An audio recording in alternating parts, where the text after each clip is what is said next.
में आपका स्वागत है। आज हम बिग ब्रदर नाम की एक्शन ड्रामा थ्रिलर फिल्म का रिकैप करेंगे। आगे स्पॉइलर है, ध्यान रखें।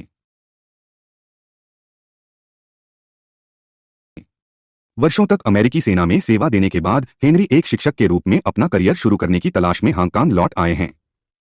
वह अपने पूर्व स्कूल काची माध्यमिक में जाता है। प्रिंसिपल ने नोट किया कि उनके पास शिक्षण का अनुभव नहीं है, लेकिन एक उच्च अधिकारी से सिफारिश पत्र दिखाए जाने के बाद हेनरी के जाने से पहले उन्हें काम दिया जाता है। प्रिंसिपल ने उन्हें बताया कि जिस कक्षा को पढ़ाने के लिए उन्हें सौंपा गया है वह स्कूल में सबसे खराब है। स्कूल में अपने पहले दिन हेनरी कक्षा में निरपेक्ष अराजकता देखता है। कुछ छात्र सो रहे हैं, अन्य गा रहे हैं, कुछ वीडियो गेम खेल रहे हैं, जबकि उनमें से एक अच्छी संख्या पोर्टेबल स्टोव पर रेमन बना रही है। शिक्षक के आने के बाद भी वे उसे पूरी तरह से अनदेखा करते हैं और जो कर रहे हैं उसे जारी रखते हैं। हेनरी उनका ध्यान आकर्षित करने की कोशिश करता है, लेकिन वे उसे न सुनने का नाटक करते हैं। वह उनका ध्यान हटाने की कोशिश करना छोड़ देता है और कक्षा में उन चीजों पर टिप्पणी करता है जो वे पहले से कर रहे हैं। खाना पकाने वाले छात्रों को कम रेमन खाने के लिए कहा जाता है क्योंकि इसमें बहुत अधिक सोडियम होता है। हेनरी तब गुफा नाम के एक गिटार बजा रहे लड़के के पास जाता है और इसमें उसकी मदद करता है। इसी तरह वह एक गेमर बच्चे को पूरे दिन स्क्रीन पर देखने से प्राप्त होने वाले रेडिएशन के खिलाफ चेतावनी देता है। जब छात्र अंततः उसे सुनना शुरू करते हैं तो वह अपना परिचय देता है और बोर्ड पर अपना नाम और फोन नंबर लिखता है। छात्र हंसते हैं क्योंकि उनकी लिखावट बदसूरत है। फिर छात्रों में से कोई उसे कॉल करता है और कक्षा छोड़ने के लिए कहता है, लेकिन हेनरी हंसता है। बच्चे उसकी उपेक्षा करते हैं और फिर से उन गतिविधियों को जारी रखते हैं जो वे पहले कर रहे थे। हेनरी कमरे में वाटर स्प्रिंकलर एक्टिवेट करने के लिए एक रबर बैंड और चाक के टुकड़े का उपयोग करता है। खुद को भीगने से बचाने के लिए छात्र तेजी से फैल गए। वह अंत में उनका पूरा ध्यान आकर्षित करता है और आधिकारिक तौर पर अपनी कक्षा में उनका स्वागत करता है। कक्षा के बाद 5 सबसे कम रैंकिंग वाले छात्र धूम्रपान करने के लिए एक कक्ष में इकट्ठा होता है। समूह के नेता जैक को दूसरी कक्षा के एक ग्रेड छात्रा पर क्रश है। दूसरे उसे उसकी तस्वीर देखते हुए पाते हैं और उसका मजाक उड़ाते हैं। उनकी स्कूल के अमीर और बिगड़ैल बच्चों की बास्केटबॉल टीम के साथ प्रतिद्वंद्विता है। वे प्रवेश करते हैं और हमेशा की तरह जैक का मजाक उड़ाते हैं क्योंकि वह गरीब है। बाद में बास्केटबॉल टीम अभ्यास कर रही है, जबकि जैक और समूह ने उन्हें पास से देखा। जैक कोर्ट पर एक बोतल गिराता है जिससे टीम लीडर गिर जाता है। समूह हंसता है, लेकिन स्कूल की अंग्रेजी शिक्षक मिस लियांग द्वारा सजा के लिए हिरासत में लिया जाता है। जब वह अपनी डेस्क को साफ करती है वे उसके साथ एक शरारत करते हैं और भाग जाते हैं। स्कूल के प्रिंसिपल चिंतित हैं क्योंकि शिक्षा बोर्ड उनकी वार्षिक फंडिंग का 20% काटने की योजना बना रहा है। उसी समय हेनरी उस कक्षा में प्रवेश करता है जहां छात्रों ने उसके साथ मजाक करने के लिए पानी की एक बाल्टी सेट करी है, लेकिन उसकी सजगता गिरती बाल्टी की तुलना में तेजी से काम करती है और वह उसे दूर धकेलने में सक्षम होता है। सारे छात्र हैरान रह गए। हेनरी जैक के सिगरेट के पैकेट के लिए पूछता है। जैक उसे पैक सौंपते हुए उत्सुक है कि वह क्या करने जा रहा है। फिर हेनरी ने जूफा से सिगरेट में मौजूद 3 पदार्थ के नाम बताने को कहा। जब वह प्रश्न का सही उत्तर देता है तो उसे दिन के लिए कक्षा छोड़ने की अनुमति दी जाती है। हर कोई अपने डेस्क बजाते हुए मांग करता है कि उन्हें भी छोड़ देना चाहिए। जब वे रुकते हैं तो वह उन सभी को एक सिगरेट थमा देता है और उन्हें इसका विश्लेषण करने के लिए कहता है। हेनरी जानता है कि अगर वह केवल स्वास्थ्य पर पड़ने वाले प्रभाव का उल्लेख करता है तो वे इसे गंभीरता से नहीं लेंगे। इसलिए इसके बजाय वह उनसे सिगरेट पीने के परिणामों के बारे में पूछता है और बताता है कि उनके फेफड़ों में टार कैसे बनता है। पहली बार वे शिक्षक पर ध्यान देते हैं और वास्तव में सीखने में रुचि रखते हैं। घंटी बजने के बाद वह उन्हें सिगरेट वापस करने के लिए कहता है और छात्र अनिच्छा से सहमत होते हैं। उस दिन कैफेटेरिया में बास्केटबॉल टीम का कप्तान जैक के दोस्तों में से एक ब्रूस को गिराता है। इससे समूहों के बीच एक लड़ाई हो जाती है। वे एक दूसरे पर खाना और मेज फेंकते हैं। हेनरी को सूचित किया जाता है कि लड़ाई शुरू करने के लिए उसकी कक्षा के 5 छात्रों को अस्थायी रूप से निलंबित कर दिया गया है। हेनरी ने जैक को लड़ते हुए पाया और उन्हें रोक दिया। जैक स्कूल पर अनुचित होने का आरोप लगाता है क्योंकि अमीर बच्चों को कोई सजा नहीं मिलती है। उस दिन स्कूल के बाद हेनरी फाइलों के माध्यम से सभी 5 छात्रों ने उनके बारे में और जानता है। पहले लड़के का नाम जुफा है, जो एक पाकिस्तानी अप्रवासी का बेटा है जिसके साथ उसकी जाति के कारण हमेशा भेदभाव किया जाता है। उस पर अक्सर उसके पड़ोस के पुलिसकर्मी द्वारा चोरी करने का आरोप लगाया जाता है। जुफा की जिंदगी में इच्छा है कि वह संगीतकार बने। दूसरी छात्रा दीनान है। वह अपने जन्म से ही अपने पिता के लिए एक निराशा थी क्योंकि वह हमेशा एक बेटा चाहता था। देनोन अपने पिता का सम्मान हासिल करने की कोशिश में अपने बाल भी कम लंबाई में कटवाए। और एक लड़का होने का नाटक करने के लिए कारों के साथ खेली, फिर भी उसके पिता को उसकी परवाह नहीं है, जबकि वह उसके छोटे भाई को राजकुमार मानता है। फिर ब्रूस और क्रिस नाम के भाई हैं।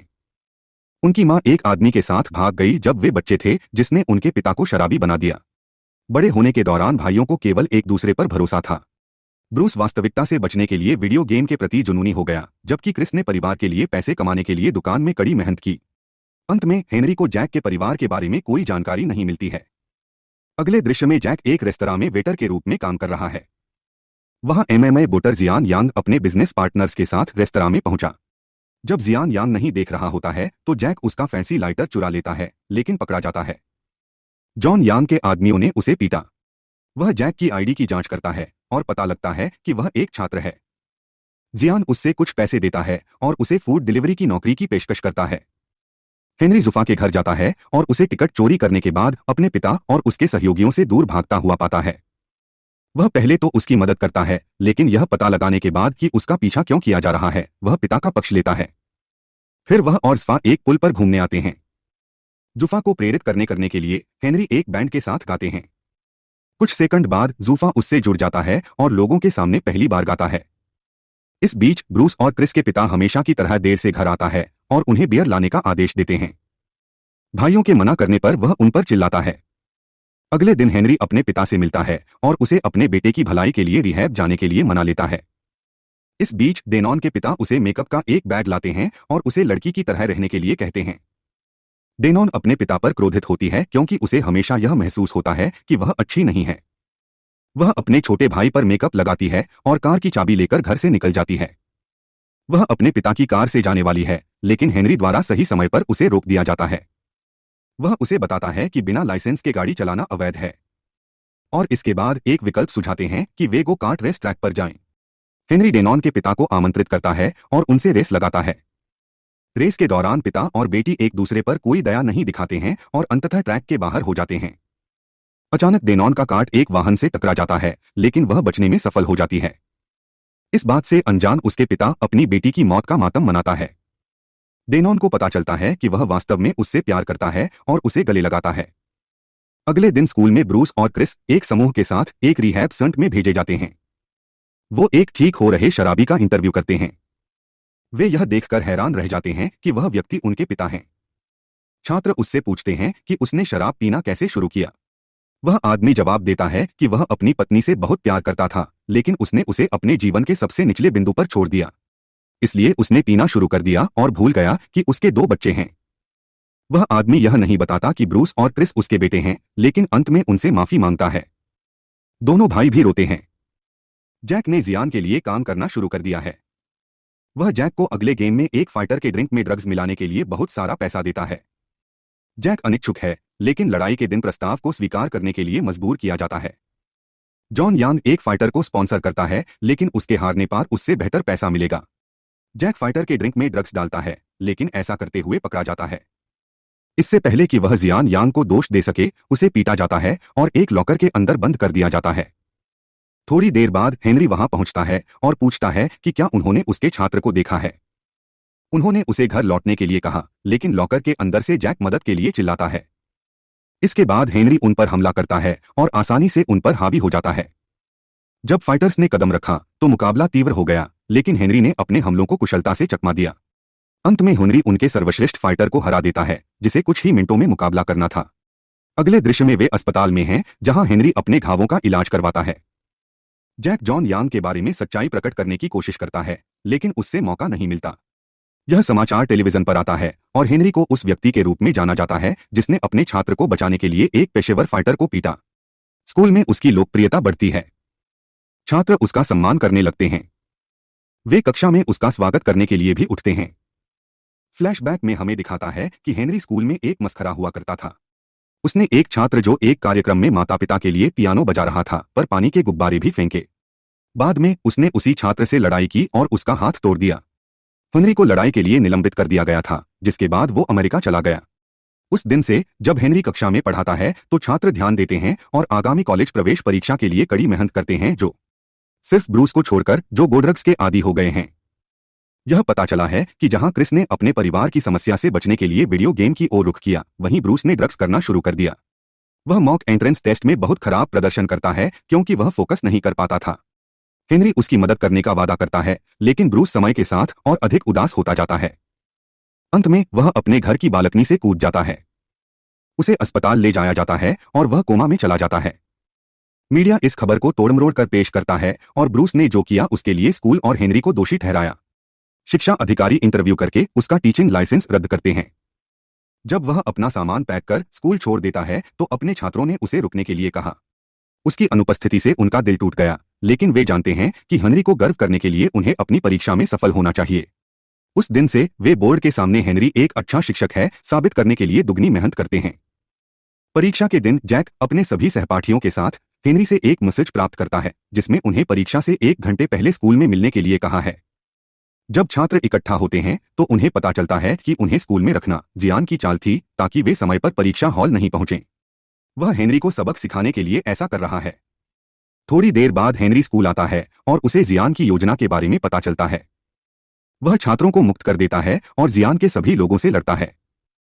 छात्र भाग जाते हैं और जल्दी से परीक्षा हॉल पहुंचते हैं जबकि हेनरी जियान से लड़ता है। लड़ते हुए जियान ने खुलासा किया कि वह छात्र था जिस पर हेनरी ने पानी के गुब्बारे फेंके थे। यह पता चला कि जब से हेनरी ने उसका हाथ तोड़ा वह एक बड़ी संगीत प्रतियोगिता में कॉम्पीट करने में सक्षम नहीं रहा। घटना के बाद से उसने पियानो नहीं छुआ है और हेनरी को उसके सपने को बर्बाद करने के लिए दोषी ठहराता है। हेनरी उसके साथ तर्क करता है, लेकिन जियान उस पर फिर हमला करता है और वे चाकू पकड़ने के लिए संघर्ष करते हैं। अंत में हेनरी उसे काबू करके मारने लगता है, लेकिन ऐसा नहीं करता। जब वह छोटा था तब उसने जो किया उसके लिए वह क्षमा मांगता है और चला जाता है। परीक्षार्थी सही समय पर परीक्षा हॉल पहुंचे और परीक्षा पूरी की। कुछ हफ्ते बाद वे सभी अच्छे नंबर लाते हैं। जियान फिर से पियानो बजाना शुरू कर देता है, लेकिन उसे अच्छा होने के लिए बहुत अभ्यास करना है। ब्रूस जल्दी से ठीक हो जाता है और अगले साल की परीक्षा में भाग लेने का वादा करता है। प्रिंसिपल भी खुश हैं क्योंकि बोर्ड ने उन्हें 20% बोनस फंड देने का फैसला किया है क्योंकि छात्रों ने परीक्षा में बहुत अच्छा प्रदर्शन किया था। हेनरी टीचिंग के लिए लौटता है और छात्रों के दूसरे बैच पर वाटर स्प्रिंकलर ट्रिक करता है। यहाँ फिल्म खत्म होती है। वीडियो देखने के लिए धन्यवाद। वीडियो को लाइक, कमेंट, शेयर और चैनल को सब्सक्राइब जरूर करें।